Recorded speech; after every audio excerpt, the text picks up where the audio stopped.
Magandang araw mga kaibigan, mga katungkod. Binatikos na naman po ng ilang mga netizen ang pagpapadala ng ating Pangulong Ferdinand Romualdez Bongbong Marcos Jr. sa kanyang kapatid bilang isang kumbaga representative sa libing ng namayapang si Queen Elizabeth II. Ayan. So, kasama po ni Mrs. Irene Marcos Araneta ang kanyang asawa na si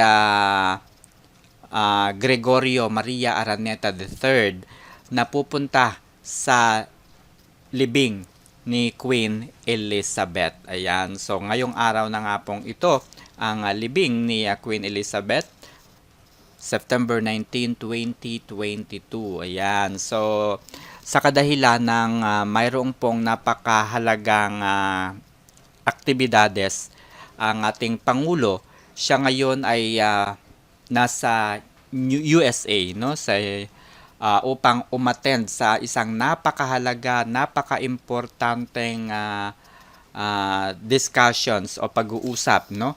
Ito po ang ika-77th sessions of the United Nations General Assembly sa New York. Ayan. So napakahalaga po ng aktibidad na ito ni President Bongbong Marcos na hindi po maaring kumbaga ay hindi siya umattend sapagkat ito po ay kumbaga compulsory sa mga bansa na sa mga pinuno ng mga bansa no na umattend, makipag-ugnayan, malaman ang kung ano-anong mga bagay-bagay sa depende po sa kanilang magiging kumbaga topic ng discussions, no.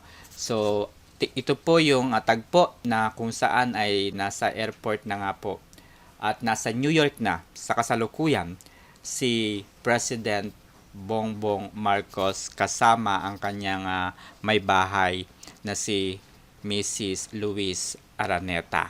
Alright, so tingnan po natin yung kaganapan. So maraming salamat at kayo na po ang bahalang humusga sapagkat marami po yung kumbaga nag-iisip, marami yung kumbaga nagsasabi na bakit daw hindi ang ambassador natin yung umattend doon sa wake ni 'di ba ni Queen Elizabeth, bakit kinakailangan pang ang kanyang kapatid, no? So ito po yung opinion ng inyong lingkod sa bagay na ito. So halimbawa po tayo ay mayroong isang aktibidad na gagawin. Halimbawa magpapabinyag po tayo ng ating mga anak. Papayag ba tayo o gusto ba natin na ang proxy ay ibang tao, kakilala ng ating inimbitahan? Di ba po mas maganda na kung sino yung kadugo, yun yung ire-represent, yung magre-represent sa atin sapagkat nandoon po yung touch of, kumbaga nandoon yung social connectivity or connections natin. Andun yung pagiging tao natin, kung paano tayo makisama. Pangalawang dahilan ay syempre, yung kung ang ipapadala natin ay ang ambassador, no? Ang ambassador ng Pilipinas sa UK. Ang ibig sabihin po kasi noon, ang pinoportray noon is the business, the country.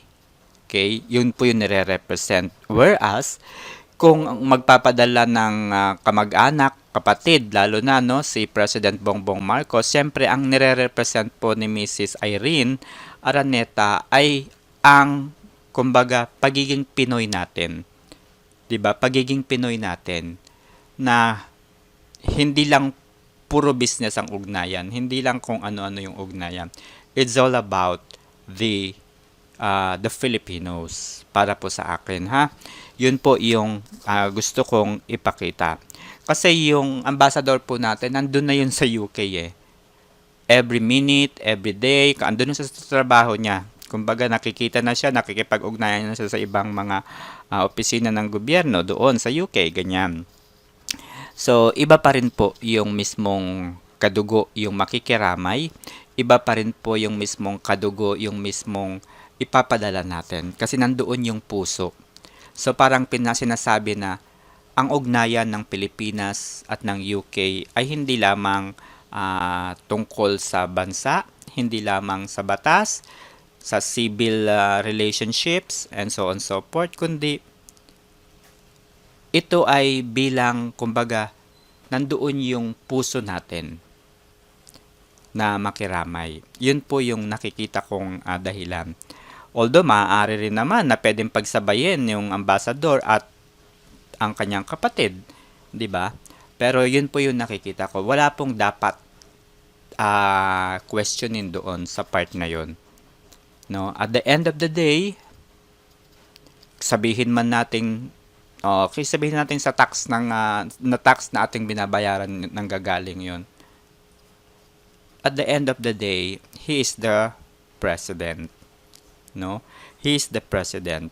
As long as hindi tayo mapunta doon sa bingit ng, alam niyo 'yon, yung paghihirap and so on so forth.